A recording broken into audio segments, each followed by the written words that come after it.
Hello दोस्तों, स्वागत है आप सबका एंटोनिम सीरीज के एकदम नए नवेले पार्ट में। तैयारी हो रही है कंपटीशन की, और याद रखिए आप किसी भी तरह की कंपटीशन की तैयारी कर रहे हैं तो ये वीडियो आपके लिए है। तो चर्चा हो रही है एंटोनिम्स की, अपोजिट वर्ड्स की। तो चलिए बिना देरी किए शुरुआत करते हैं। First word is acrimony. Acrimony means कटुता, यानी कि कटुता मीन्स कि किसी के मन में दूसरे के प्रति अच्छे विचार ना हो, कड़वे शब्द बोलने वाला व्यक्ति, कटुता हो मन में, ओके, द्वेष हो, तो दैट इज कॉल्ड एक्रोमनी। अब देखते हैं ऑप्शंस में क्या क्या वर्ड्स दिए हुए हैं। First option is harsh. Harsh means खुरदरा। शब्दों की चर्चा की जाए तो उसमें भी कड़वे शब्द के लिए हार्श बोला जाता है। You are using harsh words. Harsh word मतलब कड़वे शब्द, कड़े शब्द, गलत शब्दों का इस्तेमाल आप कर रहे हैं, ओके। तो हार्श मीन्स खुरदरा भी होता है और शब्दों में ये कड़े शब्दों के लिए यूज होता है। तो चलिए ये देखिए, कटुता के लिए तो ये सिनोनिम किसी अर्थ में हो सकता है, but this is not antonym. तो हमें नेक्स्ट ऑप्शन की तरफ देखना होगा। Next option is bitterness of manners और वर्ड्स, यानी कि व्यवहार में या शब्दों में कड़वाहट। व्यवहार में या शब्दों में कड़वाहट। तो कड़वाहट, कटुता, ये भी एक तरह से सिनोनिम है, एंटोनिम नहीं है, पर हम तलाश में है एंटोनिम के। सो अब तीसरे ऑप्शन की तरफ देखते हैं। सी ऑप्शन है प्लेजेंट। प्लेजेंट मीन्स सुखद। सुखद यानी कि सुख से भरा हुआ। तो इसे अच्छे शब्दों के लिए भी हम इस्तेमाल कर सकते हैं। You are using pleasant words, okay. तो इसका मतलब यह है कि सुखद व्यवहार के लिए, अच्छे व्यवहार के लिए प्लेजेंट वर्ड यूज हो सकता है। तो कहने का मतलब यह है कि एक्रोमनी का अपोजिट वर्ड एंटोनिम ये हो सकता है, but to get closer option, closer answer, we need to check the last option also. तो नेक्स्ट ऑप्शन को देख लेते हैं। Next option is inertia. Inertia means जड़ता। जड़ता, अब देखिए जड़ता का मतलब क्या है, अर्थ क्या है। जड़ता का अर्थ यह है कि कोई वस्तु जैसे पहले थी वैसे ही हमेशा बनी रहे, ठीक है, उसमें कोई चेंज ना आए, कोई भी चेंज ना आए। कोई भी व्यक्ति कोई काम ना करना चाहे, जैसा वह है वैसा ही रहे, उसमें कोई बदलाव ना आए। तो जड़ता मीन्स कोई बदलाव ना आना, जैसा है जस के तस स्थिति बने रहना। तो ये भी हमारा अपोजिट वर्ड नहीं हो सकता। So the right option is obviously pleasant. Pleasant ही हमारा सही अपोजिट वर्ड है एक्रोमनी का। तो हम सी ऑप्शन को टिक कर देते हैं। अब देखते हैं नेक्स्ट क्वेश्चन क्या है। नेक्स्ट क्वेश्चन है मिएंडर। नेक्स्ट जो वर्ड है वो है मिएंडर। मिएंडर मीन्स होता है घुमावदार, अस्पष्ट। ये बातों के लिए होता है कि कोई घुमावदार बात कर दी, कोई अस्पष्ट बात कर दी, कोई सिर्फ छुपा रहे हैं, आप साफ नहीं बोल रहे, अस्पष्ट है, ठीक है। तो आप देखिए ऑप्शंस में क्या क्या दिए हुए हैं। First option is determine. Determine, इसे डिटरमिन भी बोलते हैं, डिटरमिन। डिटरमिन मीन्स होता है निर्धारित, निर्धारित करना, ओके, पहले से निर्धारण कर लेना किसी काम को, ओके। एक और इसका अर्थ होता है स्पष्ट। तो डिटरमिन मीन्स स्पष्ट भी होता है, स्पष्ट बोलना। भाई ही इज डिटरमिन, वो स्पष्ट है, वो बिल्कुल स्पष्ट बातें करता है। तो यहां पर है अस्पष्ट बात करना, घुमावदार बात करना, यहां पर है स्पष्ट बात करना। तो ये राइट ऑप्शन हो सकता है ये, क्योंकि एंटोनिम तो जरूर है, लेकिन क्या इससे भी क्लोजर कोई ऑप्शन है, क्या इससे भी क्लोजर मीनिंग वाला कोई ऑप्शन है, वो चेक करने के लिए हमें दूसरे ऑप्शंस को देखना जरूरी है। ध्यान रखिए कंपटीशन में भी, एग्जाम में भी आपको सभी ऑप्शन को देखना होता है, क्योंकि क्वेश्चन में हमेशा लिखा होता है कि choose the appropriate answer. Appropriate का मतलब होता है कि जो सबसे क्लोजर है, जो सबसे निकट अर्थ रखता हो, जो सबसे ज्यादा अर्थ रखता हो, ओके। तो हमें अपना एक एंटोनिम तो मिल गया है, क्या दूसरा भी कोई वर्ड एंटोनिम का है सेम मीनिंग, सेम वर्ड का? तो देखते हैं उसके लिए next option. Next option is ramble. Ramble means होता है घूमना, वॉक करना। ये चलने के लिए यूज होता है, ये भी घूमने के लिए यूज होता है। यहां भी घूमना, मिएंडर, घुमावदार, ये भी घूमना है, लेकिन ये चलना, ओके, टहलना, उसके लिए रैम्बल वर्ड यूज होता है। तो ये तो उसके ना तो सिनोनिम में है ना एंटोनिम में। तो नेक्स्ट ऑप्शन देखते हैं। Next option is deputize. Deputize मतलब होता है प्रतिनियुक्ति, यानी किसी एक व्यक्ति की जगह दूसरा व्यक्ति नियुक्त किया जाए थोड़े समय के लिए, टेम्पररी, ओके। यहां पे मैंने टेम्पररी लिखा हुआ भी है, ठीक। तो इसका अर्थ यह है कि एक व्यक्ति की जगह पर दूसरे व्यक्ति को नियुक्त कर देना थोड़े समय के लिए, टेम्पररी, हमेशा के लिए नहीं, डेपुटाइज, ओके। तो ये भी एंटोनिम नहीं है, ना ही सिनोनिम है। अब हम देखेंगे नेक्स्ट ऑप्शन को। Next option is deduce. Deduce मतलब होता है निष्कर्ष निकालना, किसी चीज का परिणाम पे पहुंचना। सोच लेना कि भाई इसका परिणाम ये है, सोच लेना मीन्स कि उसको चेक करना और फिर निष्कर्ष पे पहुंच जाना, निष्कर्ष निकालना। ओके, तो ये भी हमारा राइट ऑप्शन, राइट एंटोनिम नहीं है। इसका मतलब कि जो पहला ऑप्शन था वही एंटोनिम मिला है, तो एक ही एंटोनिम है, तो अप्रोप्रिएट तो यही होगा। So the right option is determine. Meander का जो राइट अपोजिट वर्ड है वो है डिटरमिन। चलिए नेक्स्ट वर्ड देखते हैं। Next is imbecile. Imbecile means होता है मूर्ख, बुद्धिहीन व्यक्ति। अब देखिए मूर्ख दो तरह के होते हैं, एक जिसमें बुद्धि तो है, ठीक है, यानी कि उसको ज्ञान तो है लेकिन समझने की शक्ति नहीं है। कोई दूसरा को समझाता है तो वो समझने की शक्ति नहीं है, ओके, तो वो ना समझ कहलाता है। एक दूसरा भी होता है मूर्ख, जो कि ना तो उसको ज्ञान है और ना ही कोई बात समझता है, तो वो मूर्ख कहलाता है। तो यहां पर इम्बेसाइल बुद्धिहीन, जिसमें बुद्धि ही नहीं होती, वैसा मूर्ख। ओके, तो देखते हैं क्या क्या ऑप्शन दिए हुए हैं। पहला ऑप्शन दिया हुआ है ब्रेनलेस। ब्रेनलेस हम किसी को बोलते हैं अरे भाई तुम में ब्रेन नहीं है क्या, यानी कि तुम मूर्ख हो क्या। तो ब्रेनलेस मीन्स भी मूर्ख होता है, जिसके पास ब्रेन ना हो, दिमाग ना हो, तो मूर्ख कहलाएगा। ओके, तो ये सिनोनिम है, पर हम किसकी तलाश में है, हम तलाश में है एंटोनिम की। तो चलिए नेक्स्ट ऑप्शन देखते हैं। Next option is intelligent. Intelligent माने होता है बुद्धिमान, यानी जिसमें बुद्धि हो, तो ये एक एंटोनिम जरूर है। बुद्धिहीन यहां पर बुद्धिमान, यानी कि इंटेलिजेंट। उस इम्बेसाइल वर्ड का अपोजिट वर्ड एंटोनिम इंटेलिजेंट जरूर है, लेकिन दूसरे ऑप्शन को चेक करना ना भूलें। तो देखिए नेक्स्ट ऑप्शन क्या है। Next option is dunce. Dunce, इसे कई लोग डूंस पढ़ते हैं, जो गलत प्रोनाउंसिएशन है, गलत उच्चारण है। Right pronunciation is डंस।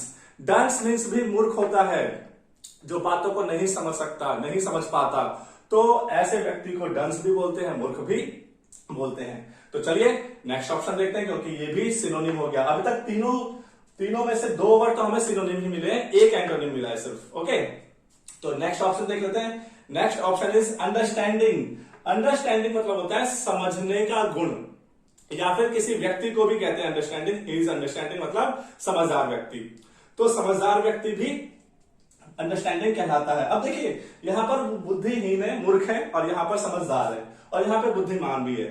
तो अब देखिए ये तीन वर्ड हो गए, उस एक वर्ड का दो एंटोनिम हो गए, एक हो गया अंडरस्टैंडिंग और एक हो गया इंटेलिजेंट। लेकिन अब देखिए हमें क्लोजर मीनिंग तक पहुंचना है, ऐसे मीनिंग को चेक करना है, ऐसे ऑप्शन को चुनना है जो कि क्लोजर मीनिंग रखता हो, निकट की मीनिंग, निकट का अर्थ रखता हो, ज्यादा निकट का अर्थ रखता हो। तो चलिए देखते हैं। अंडरस्टैंडिंग मतलब होता है समझने का गुण, समझने की क्षमता। ओके, और यानी कि कोई बात कोई समझाए और वो समझ ले, तो वो अंडरस्टैंडिंग पर्सन है। ओके, लेकिन इंटेलिजेंट कौन होता है। इंटेलिजेंट जो कि पहले ही उसके पास ज्ञान है, पहले ही बुद्धि है, पहले ही समझ है उसके पास। तो बुद्धिहीन इम्बेसाइल मतलब वही जिसके पास बुद्धि ना हो पहले से, और इंटेलिजेंट जिसके पास पहले से बुद्धि हो, बुद्धिमान हो। तो यानी कि आप समझ चुके होंगे कि हमारा राइट ऑप्शन बी है, राइट ऑप्शन इंटेलिजेंट है। इम्बेसाइल का अगर अपोजिट वर्ड पूछता है तो आप इंटेलिजेंट चुनेंगे, अंडरस्टैंडिंग को नहीं चुनेंगे। ठीक है, चलिए तो नेक्स्ट वर्ड देखते हैं। Next word is ignite. Ignite means होता है जलाना, आग जलाना, यानी कि अगर आप मोमबत्ती जला रहे हैं तो you are igniting a candle. ठीक है, अगर एलपीजी गैस जला रहे हैं तो you are igniting LPG gas, यानी कि किसी आग को जलाने के लिए आप इग्नाइट वर्ड यूज करते हैं। तो चलिए देखते हैं ऑप्शंस में क्या है। ऑप्शन ए है लाइट। लाइट मीन्स होता है रोशनी या रोशनी करना। मैंने यहां पर दोनों लिख दिया है, बीच में थोड़ा सा स्पेस दे करके ये लाइन खींच दिया, हाइफन बोलेंगे, रोशनी करना। ओके, सो रोशनी या लाइट को भी रोशनी बोलते हैं, और लाइट को रोशनी करना भी कहते हैं। ठीक है, ये वर्ब के रूप में भी यूज होता है। ओके, तो यहां पर है जलाना, आग जलाना, और यहां पर है रोशनी करना। तो ये एक प्रकार से सिनोनिम हो सकते हैं, but this is not antonym. हमें अपोजिट वर्ड ढूंढना है, नेक्स्ट ऑप्शन की तरफ देखेंगे। Next option is genuine. Genuine means होता है असली, वास्तविक। अब इस असली और वास्तविकता का इस इग्नाइट से, आग जलाने से तो कोई भी दूर दूर का संपर्क नहीं है, ना ही सिनोनिम में और ना ही एंटोनिम में। तो ये तो ऑप्शन हो ही नहीं सकता। जेन्युइन बिल्कुल नहीं हो सकता। तो देखते हैं नेक्स्ट वर्ड क्या है। नेक्स्ट ऑप्शन है is rekindle. Rekindle, rekindle means होता है फिर से जगाना, फिर से जलाना। यानी कोई आग बुझ गई, मान लीजिए कैंडल जला रखा है, वो बुझ गई, उसको फिर से जलाएंगे तो रिकिंडल कहलाएगा। ठीक है। या फिर ये ठीक करना भी होता है, किसी कोई बात बिगड़ जाए तो उसको ठीक करने के लिए। Okay, I am rekindling my relationship, मैं अपने रिलेशनशिप को फिर से ठीक कर रहा हूं। ठीक है। अब वो रिलेशनशिप, मान लीजिए कोई फ्रेंडशिप है, कोई दोस्त लोग हैं और वो दोस्ती उनके बीच टूट जाती है, एक व्यक्ति अपना दोस्ताना, अपनी मित्रता खो देता है, तो उसके लिए अगर वो फिर से कोशिश कर रहा है तो he is trying to rekindle his friendship. ठीक है, वो अपनी दोस्ती को फिर से बनाने की कोशिश कर रहा है, तो उसके लिए भी रिकिंडल वर्ड यूज होता है। लेकिन यहां पर हम फिर से जलाना को ही यूज करेंगे। ठीक है, तो जो कि इसका एक तरह से सिनोनिम है, एंटोनिम नहीं है। तो एंटोनिम के लिए हमें नेक्स्ट ऑप्शन पे पहुंचना पड़ेगा। अभी तक देखिए हमने जो तीनों वर्ड देखे उसका कहीं कहीं से वो सिनोनिम तो जरूर है लेकिन एंटोनिम नहीं है, एंटोनिम एक भी नहीं मिला है। यानी कि लास्ट ऑप्शन जो भी होगा वही एंटोनिम होगा, लेकिन उसको चेक कर लेते हैं कि वो है क्या। Last option is extinguish. Extinguish, extinguish means होता है बुझाना, और ये बुझाना क्या, आग बुझाना। तो आग बुझाने के लिए एक्सटिंग्विश वर्ड यूज होता है। हालांकि किसी के गुस्से को शांत करने के लिए, जो आग बबूला हो जाता है, बहुत गुस्सा होता है, तो उसके लिए भी इसे एक्सटिंग्विश की तरह, एक्सटिंग्विश को जो है उस गुस्से को शांत करने के लिए भी यूज हो सकता है कि he is trying to extinguish his anger, उसके गुस्से को शांत करने की, बुझाने की कोशिश कर रहा है। ओके, तो कहने का अर्थ यह है कि वैसे आग बुझाने के लिए एक्सटिंग्विश वर्ड यूज करते हैं। ठीक, तो ये है आग जलाना, इग्नाइट मीन्स आग जलाना, और एक्सटिंग्विश मीन्स आग बुझाना। So right option is extinguish. Okay, आप देखते होंगे कि एक कुछ फायर एक्सटिंग्विशर आते हैं एक सिलेंडर में, है ना, तो वो क्या होते हैं, वो उसमें कार्बन डाइऑक्साइड होती है।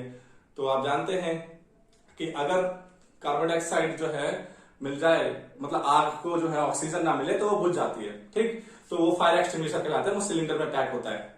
तो कहने का मतलब उस पर लिखा होता है फायर एक्सटिंग्विशर, यानी कि आग बुझाने वाला। ओके, तो एक्सटिंग्विश वर्ड से एक्सटिंग्विशर बना है, मतलब आग बुझाना। तो राइट ऑप्शन इज एक्सटिंग्विश। ध्यान रखिए, इग्नाइट है आग जलाना, एक्सटिंग्विश है आग बुझाना। तो चलिए नेक्स्ट ऑप्शन, नेक्स्ट वर्ड को देखते हैं।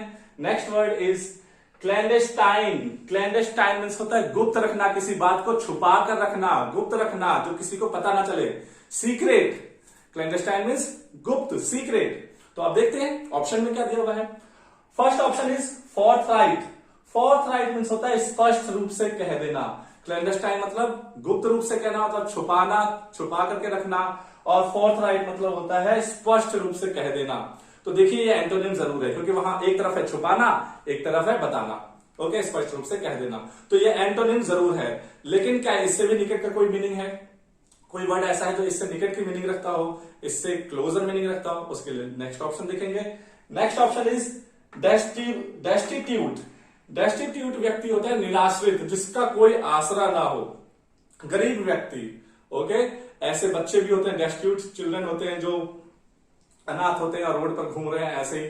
ठीक है, उनका कोई नहीं होता, तो वो निराश्रित बच्चे होते हैं, तो they are destitute children. Okay, तो डेस्टिट्यूट मीन्स आप साधारण शब्दों में गरीब व्यक्ति समझ सकते हैं, जिसका कोई आसरा ना हो। तो डेस्टिट्यूट जो है वो राइट ऑप्शन बिल्कुल नहीं हो सकता, क्योंकि वहां पर तो बात छुपाने और बात बताने की है। ओके, तो ये ना तो सिनोनिम है ना एंटोनिम है, बिल्कुल ही अलग वर्ड है, इसको बिल्कुल छोड़ देंगे। नेक्स्ट ऑप्शन देखते हैं। Next option is surreptitious. Surreptitious, surreptitious means भी होता है गुप्त रखना, यानी कि ये भी बात छुपाने के लिए होता है, सीक्रेट के लिए होता है। तो क्लैंडेस्टाइन और सुरेप्टिशियस दोनों सिनोनिम है, एक ही अर्थ रखने वाले वर्ड हैं, लेकिन एंटोनिम यानी कि अपोजिट वर्ड नहीं है, उल्टे अर्थ रखने वाले शब्द नहीं है। तो चलिए देखते हैं लास्ट ऑप्शन क्या है। Last option is wealthy. Wealth word से बना है, वेल्दी धन से बना है, धनी। तो वेल्दी मीन्स धनी व्यक्ति, जिसका बात छुपाने या बताने से कोई लेना देना नहीं है। इसका मतलब कि जो क्लैंडेस्टाइन है उसका सही अपोजिट वर्ड फोर्थराइट ही होगा, स्पष्ट रूप से कह देना है। क्लैंडेस्टाइन मतलब गुप्त रखना, बात को छुपाना, और फोर्थराइट माने स्पष्ट कहना, यानी कि बात को स्पष्ट रूप से कह देना। ठीक है, उम्मीद करता हूं कि आज के भी ये 25 वर्ड्स, 5 वर्ड्स नहीं 25 वर्ड्स, क्योंकि 5 मेन वर्ड्स हैं और उसके लिए 4 ऑप्शन है सभी में, तो 20 वर्ड्स ये भी हैं। इन सभी 20 वर्ड्स की सही प्रोनाउंसिएशन आपको समझ में आया होगा, सही मीनिंग समझ में आई होगी, और क्यों एक ही ऑप्शन सबसे बेस्ट ऑप्शन है ये भी समझ में आया होगा। और अगर हमारी वीडियो आपको हेल्प कर रही है तो लाइक करना ना भूलें। भाई आप लोग लाइक नहीं कर रहे हैं, वीडियो देखें तो लाइक भी करें, ताकि मुझे पता चले कि मेरे व्यूअर मेरे वीडियो को लाइक भी कर रहे हैं, वो चाह रहे हैं कि मैं और भी वीडियोस बनाऊं। तो please like and share also. और अगर आप इस चैनल पर नए हैं तो सब्सक्राइब कर लीजिए, बेल आइकन को टच कर दीजिए, आपको नोटिफिकेशंस मिलते रहेंगे।